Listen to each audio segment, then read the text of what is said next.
सभी को जय मसीह की प्रभु बहुत आशीष दे। आप लोग प्रार्थना करते हो अपने लिए, परमेश्वर के अभिषेक आपके लिए प्रार्थना करते हैं, परमेश्वर के सामर्थ्य दूत आपके लिए प्रार्थना करते हैं। कई बार प्रभु का वचन आपसे बात करता है कि कई बार होता है ना, ऐसी परिस्थितियां होती हैं हमारी ज़िंदगी की जिसमें हम कई बार टूट और बिखर जाते थे, बहुत आंसुओं में थे, बहुत दर्द पीड़ाओं में थे। लेकिन ऐसे दौर में क्या होता है हमारे साथ कि कभी कोई प्रभु का दास आपके लिए प्रार्थना करता है, या फिर हम खुद प्रार्थना करते हैं, या फिर कोई भी ऐसा व्यक्ति जो हमारे लिए आंसू बहाता है प्रार्थना करता है। लेकिन बहुत ज़रूरी है, बहुत ज़रूरी इंपॉर्टेंट है, बहुत ज़रूरी है, चूकना मत इस बात से।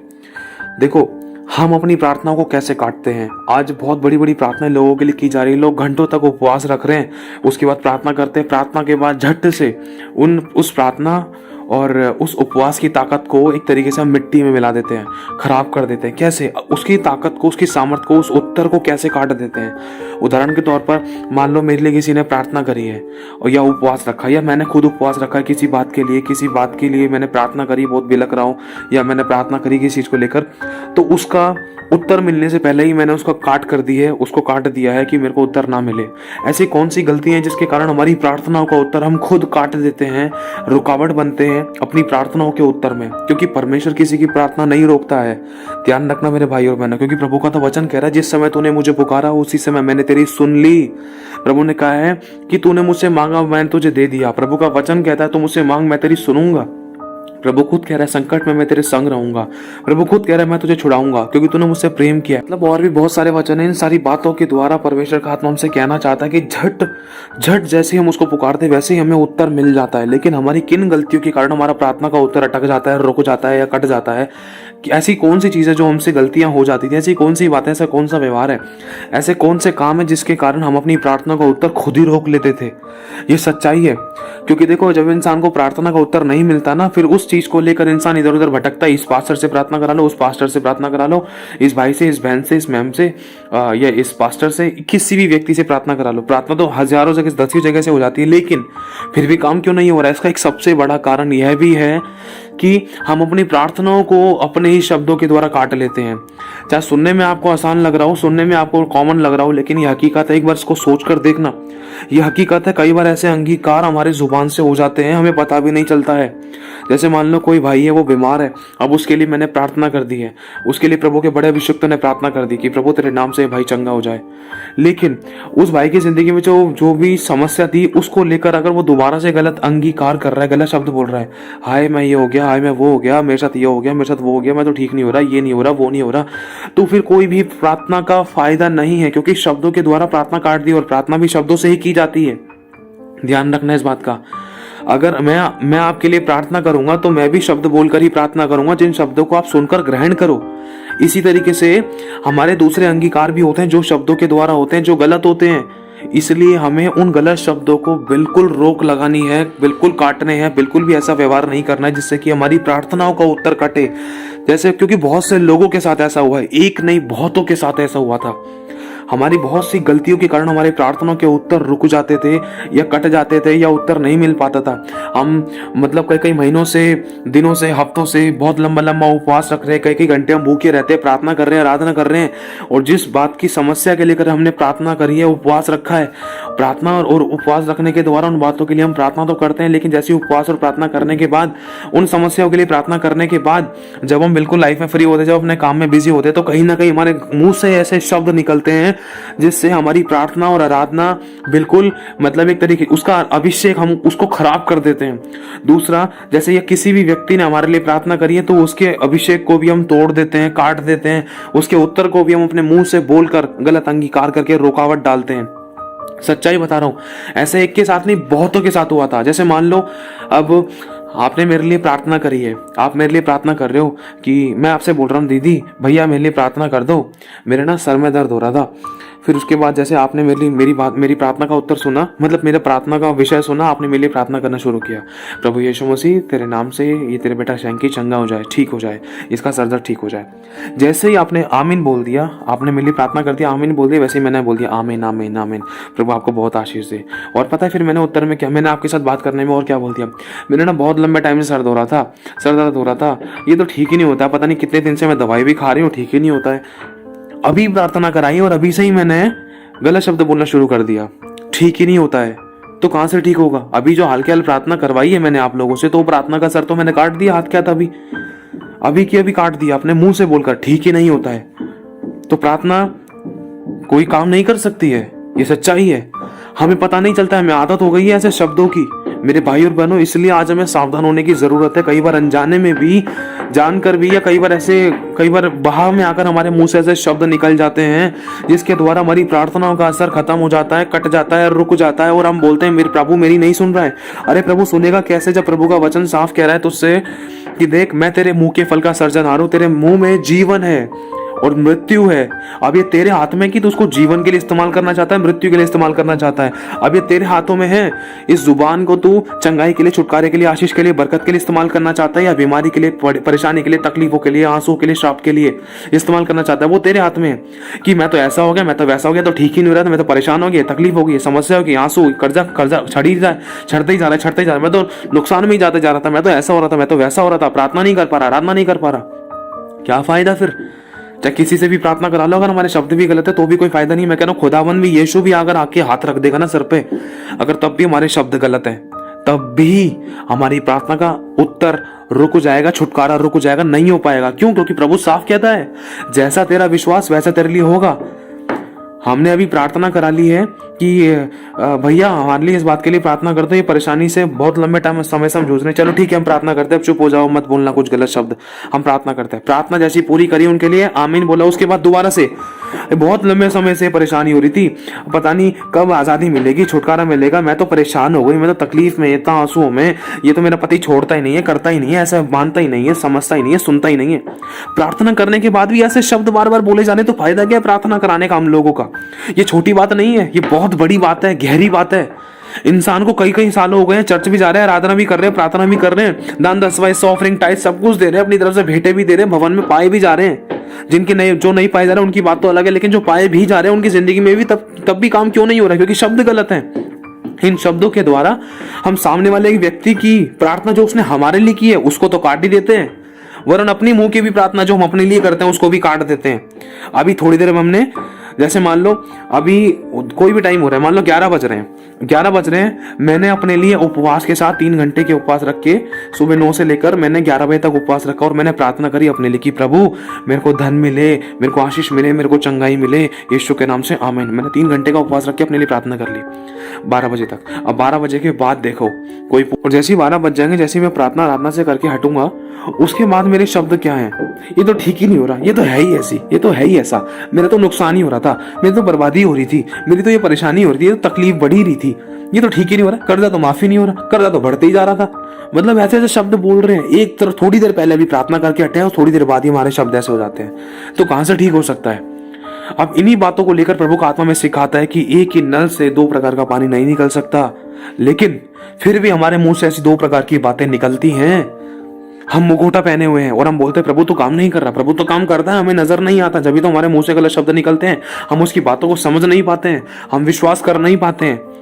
प्रभु ने कहा जैसा तेरा विश्वास वैसा तेरे लिए हो जाए। उदाहरण के तौर पर मैंने आपके लिए प्रार्थना कर दी, आपकी कोई भी तकलीफ थी, समस्या थी, और मैंने प्रार्थना कर दी, प्रार्थना करने के बाद आमीन बोल दिया। अब फिर उसी चीजों को लेकर अगर आप गलत शब्द बोल रहे हो कि ये तो ठीक ही नहीं हो रहा, तो हो ही नहीं रहा, तो जा नहीं रहा, अरे कब से जूझ रही हूँ, पता नहीं कब तक रहेगी ये तकलीफ, हमारे शब्द ऐसे हैं। तो इन चीजों को हमसे बोल बोल कर है ना, हम अपने लिए ग्रहण करते हैं।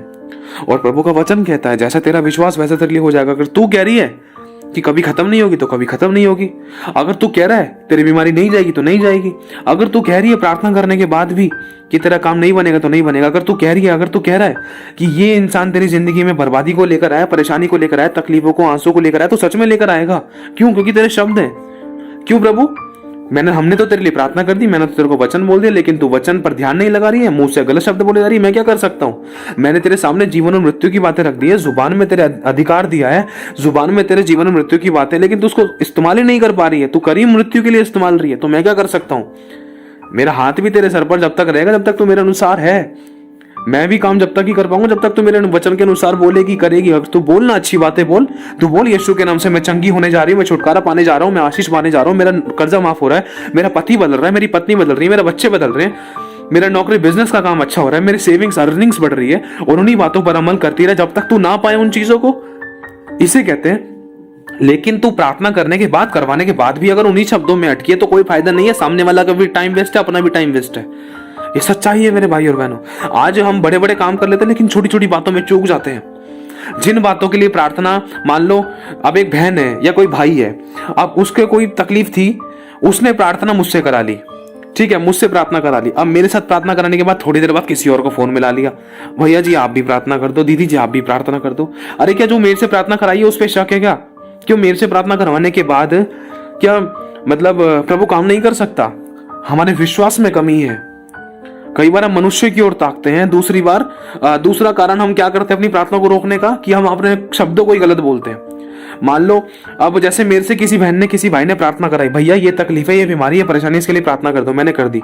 अब मैंने जब प्रार्थना कर दी तो उस व्यक्ति को दूसरे के पास प्रार्थना कराने की जरूरत क्या है? उसी थोड़ी देर बाद या 1 घंटे बाद या कुछ टाइम बाद। क्या हमें अंगीकार नहीं करना है? अपने हिस्से का भी तो हमें काम करना है। प्रार्थना हमारी ऊपर जाती है, उत्तर लेकर नीचे आती है। नीचे तो जब भी लेकर आएगी जब हम उसके लिए अंगीकार करेंगे। अगर हम उसको इनकार करेंगे तो कहां से उत्तर मिलेगा? अगर हम दूसरे व्यक्ति के पास जाकर दूसरे व्यक्ति से प्रार्थना कराने के लिए कह रहे हैं, दोबारा से क्या हमारे मुंह से वो अंगीकार नहीं होगा कि मैं बीमारी में हूं, मैं तकलीफ में हूं, मैं कलेशों में हूं, मेरे लिए प्रार्थना कर दो? तो फिर जो उससे थोड़ी देर पहले प्रार्थना कराई थी, उस प्रार्थना का क्या फिर आपने उस वाले भाई का जिससे पहले प्रार्थना कराई थी उसका टाइम वेस्ट किया या अपना टाइम वेस्ट किया? नुकसान किसका हुआ? जिसने प्रार्थना करी उसने तो आशीष पाली, लेकिन जिसके लिए प्रार्थना हुई वो समझ नहीं पाया, उसने छुटकारा नहीं पाया। गलती इसमें परमेश्वर के दास की नहीं है, गलती हमारी खुद की है। और आज हम बोलते हैं खुदा तो मेरी प्रार्थना क्यों नहीं सुन रहा? अरे प्रार्थना तो सुनता है, जिसने हमें कान दिया वो बहरा नहीं है। वो सब कुछ सुनता है, सब कुछ देखता है, सब कुछ समझता है, करता है। उसने कहा है तूने मुझे पुकारा, मैंने तेरी सुन ली। ये वचन कह रहा है। घर वाले नहीं सुनते होंगे, परिवार वाले नहीं सुनते होंगे, हमारे खून के रिश्तेदार नहीं सुनते होंगे, इतनी जल्दी खुदा बाप सुनता है। जो मनुष्य से नहीं हो सकता वो परमेश्वर से हो सकता है। ये सच्चाई है। लेकिन हम खुदा की गर्दन पकड़ते हैं कि तूने नहीं करा, तू तो ऐसा, तू तो वैसा, तू तो सुनता ही नहीं मेरी प्रार्थना, मैं तेरे को छोड़ दूंगी। अरे छोड़ दो, क्या करना है?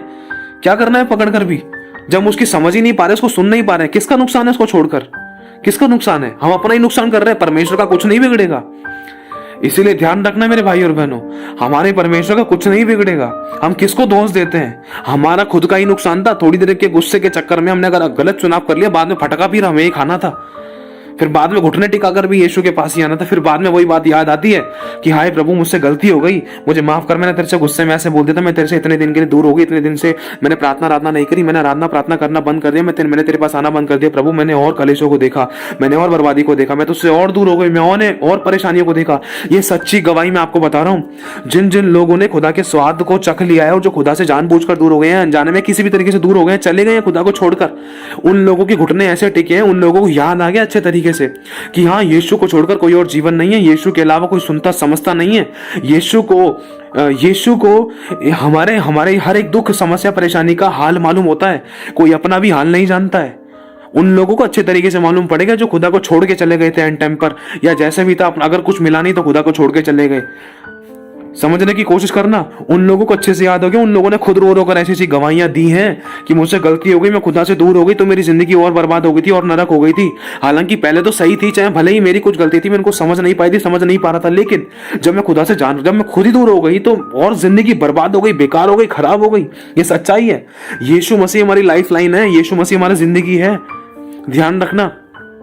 इसीलिए मेरे भाई और बहनों आज ये बातें हमें जाननी है कि हम अपनी प्रार्थनाओं के असरों को काटने के कारण है ना, हम खुदा से प्यार करते हैं या तो अभिषिक्तों से प्यार करते हैं। धीरे धीरे करके विरोध आता है मन में, धीरे धीरे करके एक कंपैरिजन आता है कि उसकी प्रार्थना से काम नहीं हुआ, उसकी प्रार्थना से काम हो गया, वो इतना बड़ा पास्टर है उसकी प्रार्थना से। अरे प्रार्थना चाहे बच्चा भी कर देगा ना तब भी काम हो जाएगा, लेकिन बात सारी ये है हमारे विश्वास और हमारे काम और हमारे अंगीकार कि क्या अगर हम बड़े बड़े अभिषिक्त की प्रार्थना को सुनने के बाद, अपने लिए ग्रहण करने के बाद भी अगर हम गलत शब्द बोल रहे हैं, मैं कह रहा हूं गारंटीड है नहीं हो सकता छुटकारा।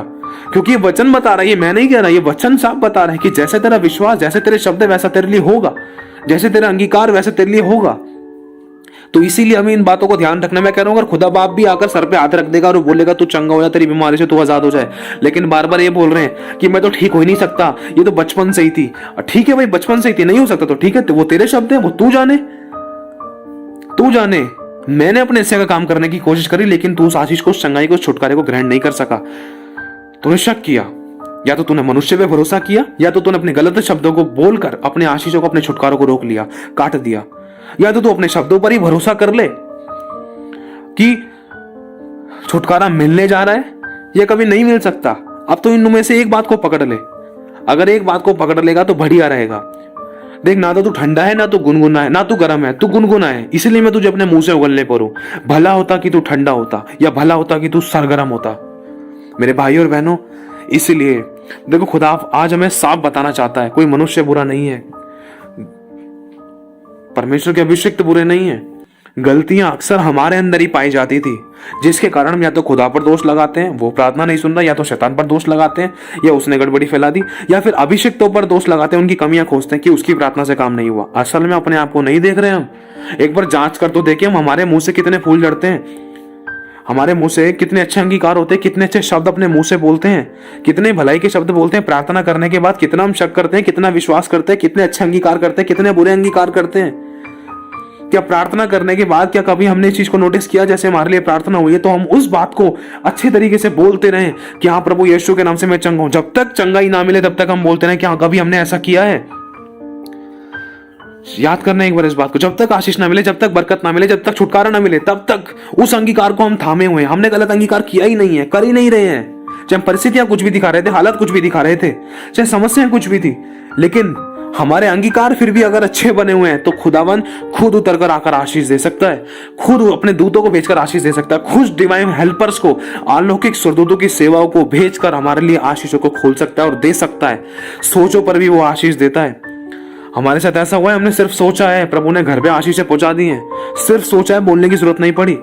अगर मनुष्य को बोलते, अपने खून के रिश्तेदारों को भी बोलते हैं, तब भी वो डिले कर देता है या वो भूल जाता है, लेकिन खुदा नहीं भूलता है। खुदा याद दिलाता है, आंखों में खुशी के आंसू आते, देख तूने सोचा था, तूने मांगा था, तूने इच्छा रखी, देख तेरे आगे सामने आ गया, देख वो नहीं ला सका, वो नहीं ला सकी, देख लेकिन मैं लेकर आ गया तेरे अपने दूतों को भेजकर। ये सच्चाई, हमारे पास ऐसी गवाहियां हैं। वरन कल तक भी, परसों तक भी हमने बहुत बड़ी बड़ी गवाहियों को देखा है और देखते हैं और देखते रहेंगे। हमें अच्छे शब्द दिखाने हैं, कोई मनुष्य बुरा नहीं है। देखो, यदि चीज हमें ध्यान रखनी है, खुदा से दूर होकर तो कोई जिंदगी नहीं है। देखो, क्योंकि ठोकर खाने के बाद वापस खुदा के पास ही आना है। इससे पहले कि शैतान को मौका मिले, इससे पहले कि शैतान फाड़ कर खाए या नाश करे या काट मार करे या कुछ भी नुकसान करे, प्लीज माफी मांगकर पश्चाताप करके आगे बढ़ना। गलती हो भी गई, अगर रोना है तो खुदा के आगे रो, माफी मांगनी तो खुदा के आगे मांगो, लेकिन उसकी बात को समझने की कोशिश करो, वो आज कहना क्या चाहता है। ध्यान रखना, देखो, खुदा से दूर होकर कोई जिंदगी नहीं है। संसार में अगर कहीं और जिंदगी होती, अगर कहीं और सुख, शांति, चैन, विश्राम या आराम मिलता ना, तो आज हम यीशु के पास नहीं आते ठोकर खा के। अगर यीशु जीवन के जल के सोते के पास से आने के बाद भी अगर हम संसार में वापस चले जाएं, तो भूख के मारे, प्यास के मारे इंसान तड़प तड़प कर मर सकता है। ये सच्चाई है। और जीवन का जल का सोता आज हमारे पास है, उसकी हमें कदर करनी है प्लीज।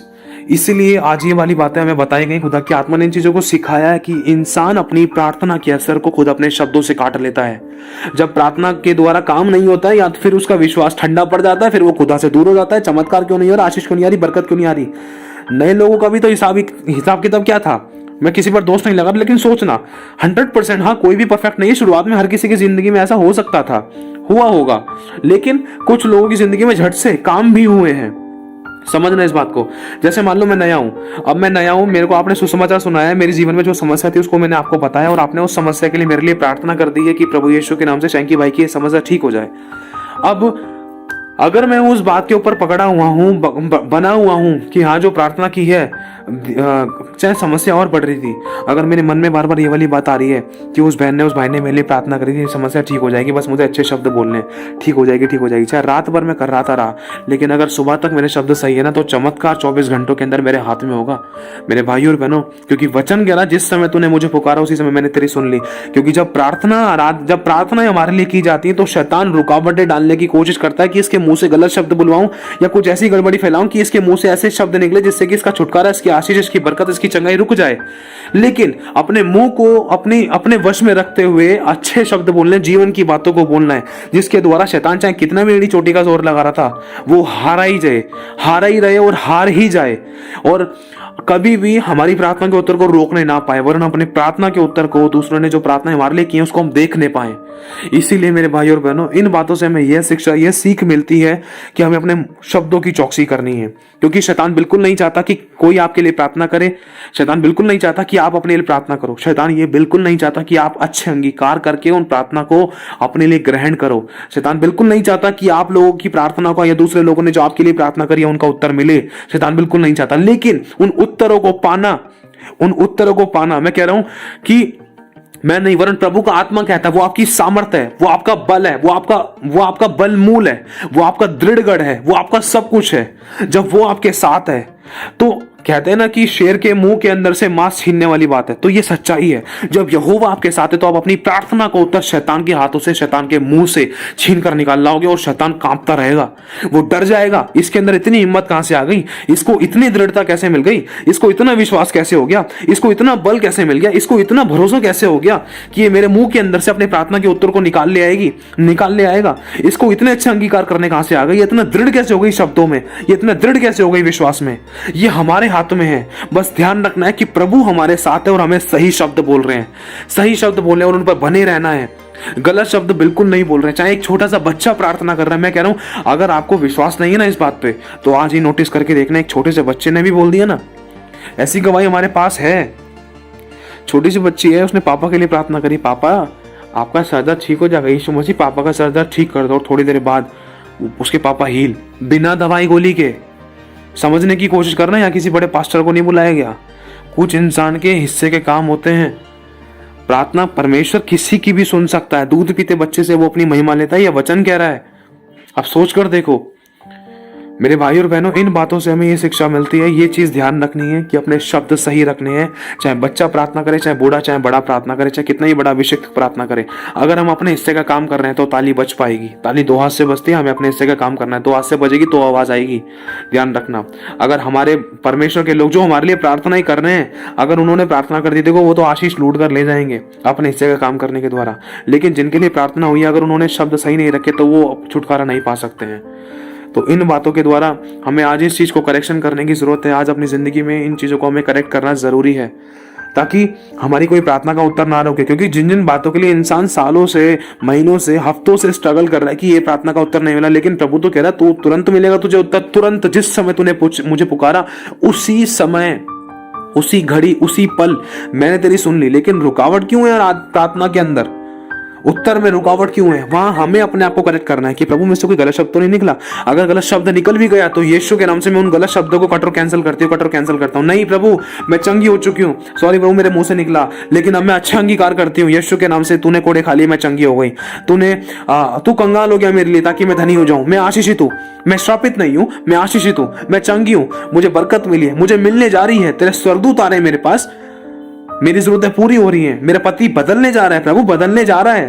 अब मैंने जो गलत शब्द बोले अपने पति के बारे में प्रार्थना करने के बाद या प्रार्थना करने से पहले, यीशु तेरे नाम से मैं कट और कैंसिल करती हूँ, तेरे नाम से मैं कट करती हूँ उन गलत शब्दों को। प्रभु मैं अच्छे शब्द बोलती हूँ, विपरीत में अच्छे शब्द बोलो, आप खुदा काम करेगा। ये सच्चाई है। तो मेरे भाई और बहनों, इन बातों का याद रखते हुए, खुदा के साथ साथ रहते हुए, खुदा से कभी दूर मत होना। गलती हो भी जाए, हल्की फुल्की कोई ऐसी वैसी बात हो भी जाए, तो थोड़ी देर चुप रहना, शांत रहना, अकेले में बैठना, प्रभु से बात करना। रोना है तो खुदा के आगे रोना, कुछ भी मांगना तो खुदा से बोलना। क्योंकि कोई भी मनुष्य किसी के दुख का हाल नहीं समझ सकता, महसूस नहीं कर सकता सिवाय यीशु के। ध्यान रखना। तो मेरे भाई और बहनों, अपने छुटकारा को कभी मत खोना, आपकी जुबान में है आपका छुटकारा। तो प्रभु आप सभी को आशीष दे, आप सभी को जय मसीह की। याद रखना, कभी यीशु मसीह ने गलत अंगीकार नहीं किया, और जो जो उन्होंने बोला वो हुआ। उन्होंने मृत्यु की नहीं वरन हमेशा जीवन की घोषणा करी। उनको जो चाहिए था वो चीज उन्होंने बोली। उनको अंधे की जिंदगी में आंखें चाहिए थी, तो यीशु ने कहा तू देखने लग। यीशु मसीह ने कोढ़ी की जिंदगी में, यीशु मसीह चाहता था कि उसके अंदर चंगाई आए, वो चलने दौड़ने लगे। इसलिए यीशु ने कहा कि क्या कहा कि उठ खड़ा हो, अपनी खाट उठाओ, चल फिर। यीशु ने ये नहीं कहा क्या तू कोढ़ी है, नहीं, गलत शब्द यीशु ने बोला ही नहीं, ना ही कोढ़ी बोलकर पूछा। ऐसे शब्द पूछे भी नहीं है यीशु मसीह ने। सिर्फ यीशु ने देखा, जाकर यीशु मसीह ने सिर्फ ये बोला क्या तू ठीक होना चाहता है, उठ खड़ा हो और अपनी खाट उठाओ और चल फिर। तेरे विश्वास ने तुझे चंगा कर दिया, तेरे पाप क्षमा हुए, लाजर बाहर आ। सही शब्द बोले। मैं कह रहा हूं बाइबल खोज लो, गहराई में चले जाओ समुद्र की। जब आपको कीमती मोती, सिप्पी, सितारे मिलेंगे ना, तब आप उस चीज को समझ पाओगे कि हाँ प्रभु, मैं इतनी गहराई में गई नहीं थी, अगर आज गई हूं तो आज मुझे सिप्पी सितारे, ये प्रार्थना का उत्तर आज मेरे को मिल चुका है। आज मुझे तरीका पता चल गया है, एक नई कुंजी पता चल गई जिसके द्वारा आज मेरी उन्नति होगी, मेरी प्रार्थना का उत्तर मिलने जा रहा है। और जब तक परमेश्वर ने ये चमत्कार की बातें, ये जीवन की बातें, भली बातें, जो भलाई की बातें हैं, जब तक वो अपने मुंह से अंगीकार नहीं की, तब तक वो चीजें वैसी की वैसी ही थी। लेकिन जैसे ही परमेश्वर ने, जैसे ही यीशु मसीह ने अच्छे अंगीकार किए, तो वो चीज बदलना शुरू हो गई, वो चीज नजर आना शुरू हो गई। वो चीजें जीवन में बदलना शुरू हो गई। मृत्यु जीवन में बदला, बीमारी चंगाई में बदली, श्राप आशीष में बदला, आश्चर्य कर्म होना शुरू हुए। कब? जब बोलना शुरू किया। ये नहीं कि ऐसे छोड़ दिया, नहीं, बोलना जरूरी है। एक छोटा सा उदाहरण और आपके सामने बताना चाहता है प्रभु का आत्मा, समझना इसको, बहुत बहुत खतरनाक है, इसकी गहराई को जानना। बस आदि में परमेश्वर ने आकाश और पृथ्वी की सृष्टि की। पृथ्वी बेडोल और सुनसान पड़ी थी, गहरे जल के ऊपर अंधियारा था और उसके ऊपर परमेश्वर का आत्मा मंडराता था, वहां पर अंधकार था। समझना, तो परमेश्वर, अगर आप पढ़ोगे पहला अध्याय उत्पत्ति का और पहली से तीसरी आयत, चौथी आयत के बीच में, तो वहां पर लिखा है कि अंधकार था। परमेश्वर ने एक भी शब्द ऐसा खुद मुंह से नहीं बोला कि अंधकार हट जा। मतलब नेगेटिव वर्ड तो प्रभु ने कन्फेस ही नहीं किया, ना समझाने के लिए, ना समझने के लिए, ना किसी को मतलब दूर करने के लिए। वरन जो चीज चाहिए थी परमेश्वर ने उस चीज को मुंह से बोलना शुरू किया। क्या चाहिए था? उजियाला चाहिए था। इसलिए प्रभु ने क्या बोला? ये बोला कि प्रकाश हो जा, उजियाला हो जा। प्रभु ने ये नहीं कहा कि अंधकार चले जा, प्रभु ने कहा उजियाला हो जा। इसी तरीके से आपको अपनी जिंदगी में बोलना है कि चंगाई, छुटकारा, आशीष, बरकत मेरी है, वो मिल रही है। मैं चंगा हो चुका हूं, छुटकारा मुझे मिल चुका है, आशीष आ रही है, रुके हुए धन से मैं आशीषित हो रही हूं, रुका हुआ धन मेरे लिए खुल चुका है, मैं ब्लेस हो चुकी हूं, मेरी बीमारियां जा रही हैं, मेरे अंदर यीशु की चंगाई, यीशु की सामर्थ आ रही है। बस अच्छे शब्द बोलना शुरू करो। चमत्कार आपके हाथ में है। बोलो, मेरा चमत्कार आ रहा है, वरन द्वार पर है। मैं ग्रहण करती हूँ, मैं ग्रहण करता हूँ। आमीन।